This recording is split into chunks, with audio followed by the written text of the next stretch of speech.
GS journey के साथ भारत के संवैधानिक विकास के सफ़र में बहुत बहुत स्वागत करते हैं आपका।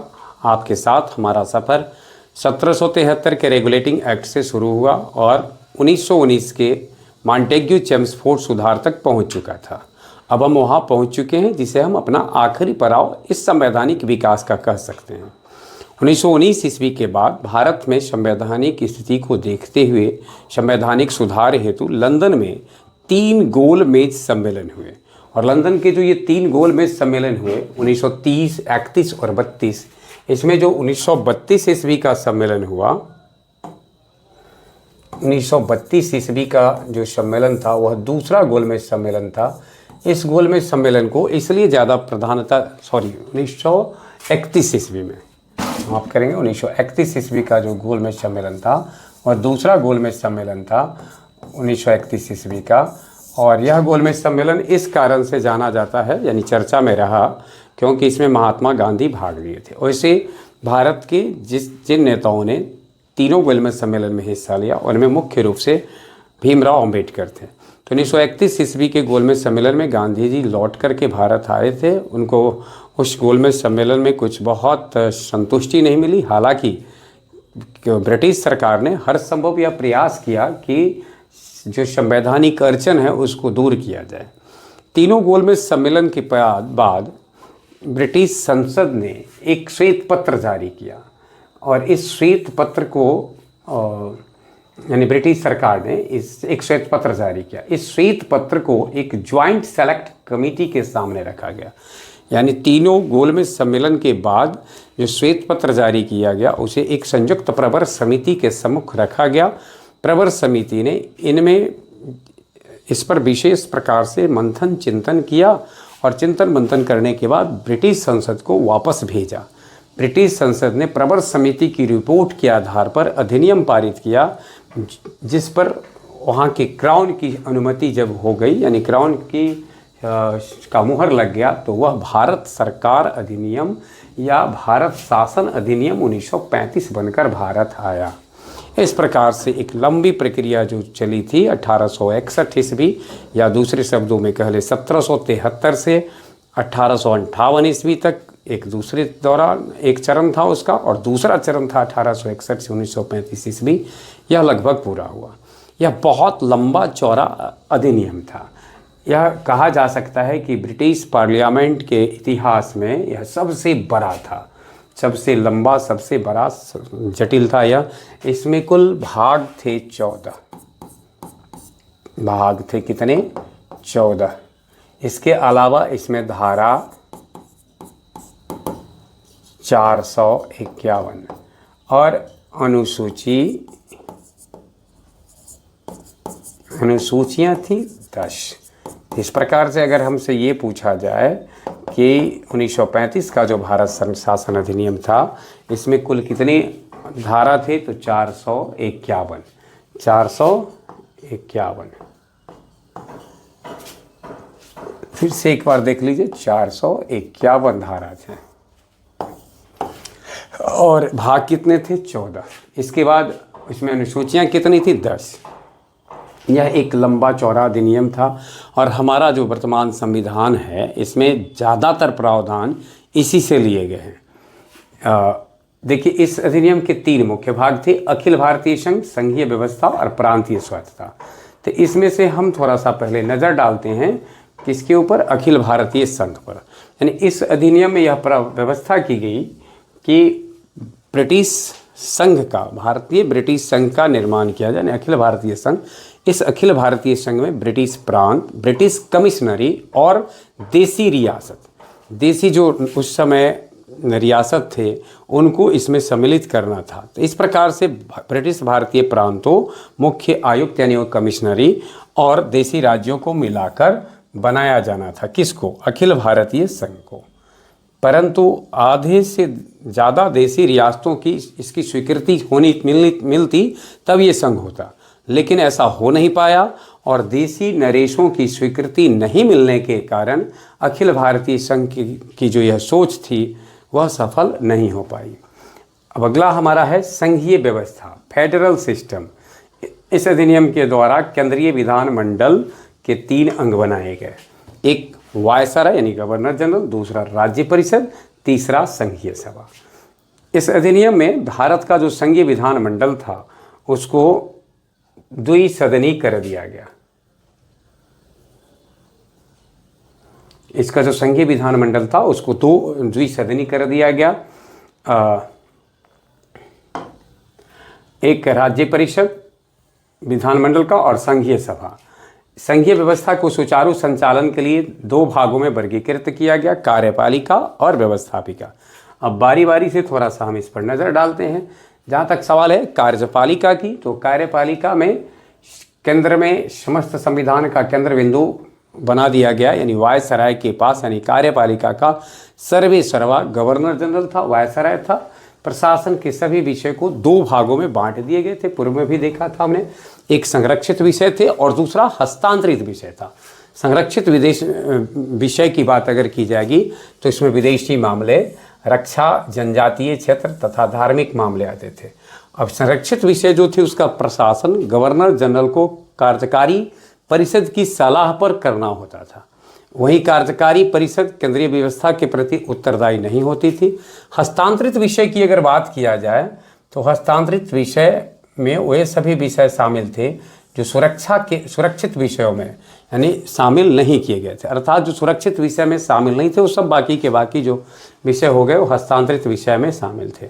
भारतीय साख की रक्षा, देश की वित्तीय स्थिरता, भारत या उसके किसी भाग में शांति की रक्षा, अल्पसंख्यकों, सरकारी सेवकों तथा उनके आश्रितों की रक्षा, अंग्रेजी तथा बर्मी माल के विरुद्ध किसी भेदभाव से उसकी रक्षा, ये सब विषय जो थे ये गवर्नर जनरल को निर्णय लेने का इस पर पूर्ण अधिकार था। रक्षा इत्यादि संबंध में वायसराय को निर्णय लेने का पूर्ण अधिकार था। गौरतलब हो 1935 के भारत शासन अधिनियम के द्वारा ही बर्मा को भारत से अलग किए जाने का प्रावधान किया गया था। उस समय तक जब यह अधिनियम आया था तो उस समय तक यह बर्मा भारत का हिस्सा था और 1936 ईस्वी में यह स्पष्ट हुआ, यानी पूरी तरह से कानूनन बर्मा को भारत से अलग किया गया। 1 अप्रैल 1937 ईस्वी से बर्मा स्वतंत्र अस्तित्व में आया। अब है व्यवस्थापिका। व्यवस्थापिका संघीय विधानमंडल या व्यवस्थापिका का जो स्वरूप था वह द्विसदनी था। उच्च सदन जिसको कि हम लोग अभी राज्यसभा कहते हैं उस समय राज्य परिषद था। और ध्यान में रखना है इसके 1/3 सदस्य प्रत्येक 3 वर्ष के लिए, यानी आज भी आप अगर राज्यसभा तो अभी क्या है कि 1/3 सदस्य 2 वर्ष के लिए होते थे और इस समय उसका नाम था राज्य परिषद। अब राज्य परिषद 1/3 इसके जो हैं 1/3 सदस्य 3 वर्ष के लिए, यानी 1/3 सदस्य कितने वर्ष के लिए आते थे? 3 वर्ष के लिए चुने जाते थे। तो इस प्रकार से हम अगर देखेंगे तो अभी 2 वर्षों के लिए चुने जाते हैं तो एक सदस्य का कार्यकाल 6 वर्ष का होता है। और उस समय अगर ये अगर साइकिल रहा होगा तो 1/3, 1/3, 1/3, 1/3, 1/3, तो पहले खंड के ये जो चुने गए हैं यहाँ आने के बाद समाप्त हो जाता है।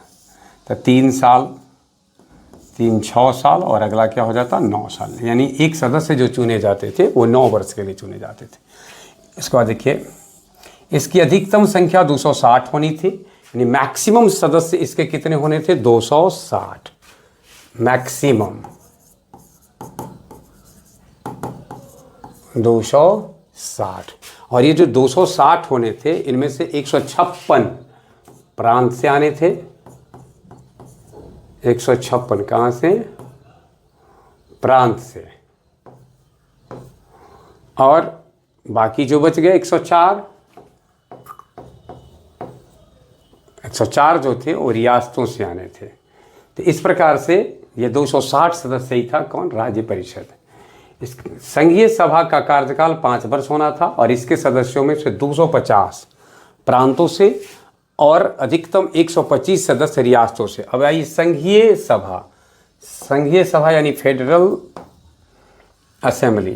तो संघीय सभा को अगर देखेंगे तो इसके जो सदस्य थे उसकी संख्या 375। अब 375 में से 250 और 125।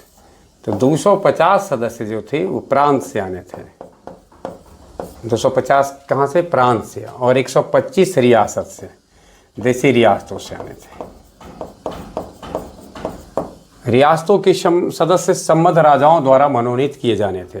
अब रियासत के जो सदस्य थे उनको निर्वाचित नहीं होना था, वो मनोनीत होते, जबकि ब्रिटिश प्रांतों के सदस्य प्रांतीय विधान परिषदों द्वारा चुने जाते हैं, यानी प्रांतीय विधान परिषद के द्वारा चुने जाते हैं। इसके अलावा इस अधिनियम में कुछ ऐसे उपबंध थे जो साधारण प्रचलन में एक से एकदम भिन्न थे। उच्च सदन के सदस्यों का चुनाव प्रत्यक्ष रूप से मतदाताओं द्वारा किया जाना था। निम्न सदन जो ज़्यादा महत्वपूर्ण था, उनके सदस्यों का चुनाव अप्रत्यक्ष रूप से किया जाना था, यानी उच्च सदन का जो चुनाव था सदस्यों का चुनाव प्रत्यक्ष रूप से मतदाताओं द्वारा, तथा निम्न सदन का चुनाव अप्रत्यक्ष रूप से किया जाना था। राजाओं द्वारा उच्च सदन के 40% और निम्न सदन के 33% सदस्य मनोनीत किए जाने थे, यानी उच्च सदन के, यानी इसके 40% और उसके 33%। संघीय सभा के सदस्य मंत्रियों के विरुद्ध अविश्वास प्रस्ताव नहीं लाया जा सकता था। ऐसी व्यवस्था की गई कि धर्म एवं जाति आधारित निर्वाचन व्यवस्था आगे भी जारी रहे। संघीय बजट का 80% भाग ऐसा था जिस पर विधानमंडल कोई मताधिकार का प्रयोग नहीं कर सकता था। अब इसके बाद प्रांतीय स्वायत्तता। इस अधिनियम द्वारा प्रांतों की स्वायत्तता प्रदान की गई थी, यानी प्रांत को थोड़ा सा अपने ऊपर उनको दिया गया था कि आप कर सकते हैं।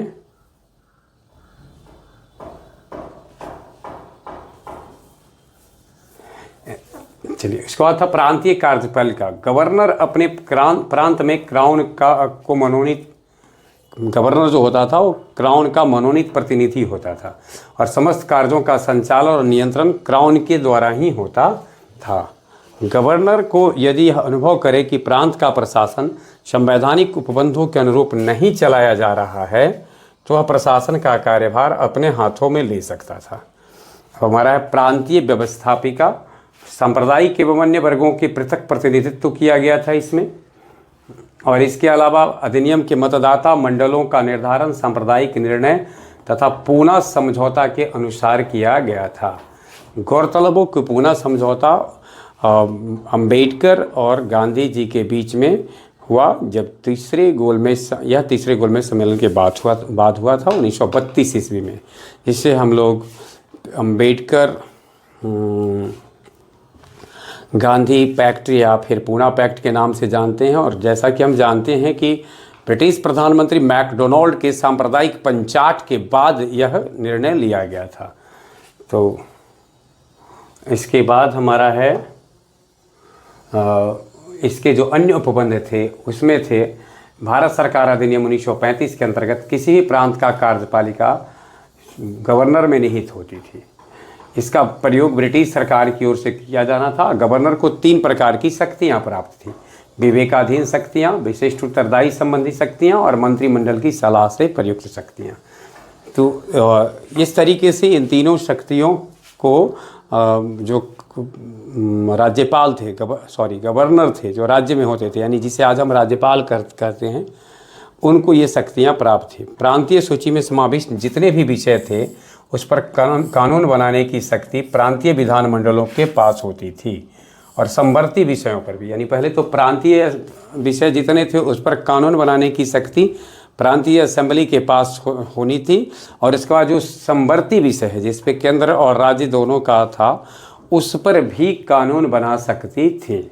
सभी वित्तीय विधेयक गवर्नर की पूर्व अनुमति से ही प्रस्तुत किए जाते थे। इसके बाद देखिए, इस अधिनियम के विषयों को 3 श्रेणियों में बांटा गया था, जो आज भी आप जानते होंगे: संघ सूची, समवर्ती सूची और प्रांतीय सूची।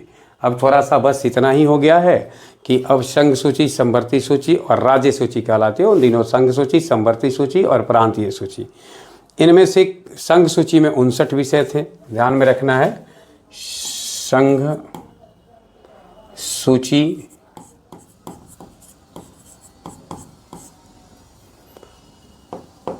59 विषय थे। प्रांतीय सूची में 54 थे।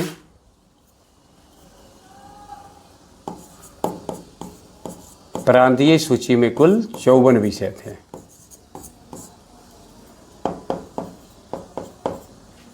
और इसके अलावा स्थानीय महत्व के मुद्दे शामिल थे। समवर्ती सूची में कुल 36 विषय थे। तो अगर पूछा जाएगा कि भारत शासन अधिनियम 1935 में समवर्ती सूची में कितने थे, तो 36। संघ सूची में कितने, 59। और प्रांतीय सूची में कितने थे, तो 54 थे। 59, 54, 36। अवशिष्ट शक्तियों पर अंतिम निर्णय गवर्नर जनरल का होना था। और इस पर कानून कौन बनाएगा, इसके लिए केंद्रीय कानून, प्रांतीय कानून पर अभिभावी होते थे। ये था। इसके अलावा एक जो व्यवस्था की गई थी, एक संघीय न्यायालय की स्थापना की भी व्यवस्था थी। यानी इस अधिनियम के तहत एक संघीय न्यायालय की स्थापना की व्यवस्था थी। इस न्यायालय के विरुद्ध अपील लंदन के प्रिवी काउंसिल में की जा सकती थी। इस प्रकार से एक फेडरल कोर्ट के गठन की व्यवस्था की गई थी 1935 के भारत शासन अधिनियम के द्वारा। इस प्रकार से हमारा जो भारत के संवैधानिक विकास की बातें थी, उसमें से हम 1773 से शुरू किए। और 1773 के बाद जो भिन्न भिन्न अधिनियम के द्वारा भारत में कानूनन सुधार किए गए या फिर कानून बना करके भेजा गया, इन तमाम कानूनों में से जो कानून सब ऐसे भारत के आज़ाद भारत के बाद जब संविधान सभा गठित हुई, तो जिसको महसूस किया गया कि जिसे रखा जा सकता है, उसको रखा गया। विशेष रूप से 1935 ईस्वी का जो भारत शासन अधिनियम था, इसके प्रावधानों को बहुत महत्व दिया गया। अब हम आगे, यानी हमारा संवैधानिक विकास का यह आखिरी वीडियो था। और इसके बाद जब हम आपके बीच उपस्थित होंगे, तो भारत में संविधान निर्माण की शुरुआत, यानी भारत में संविधान निर्माण आरंभ हो जाएगा। हम इसके साथ उपस्थित होंगे। बने रहे हमारे साथ। बहुत बहुत धन्यवाद।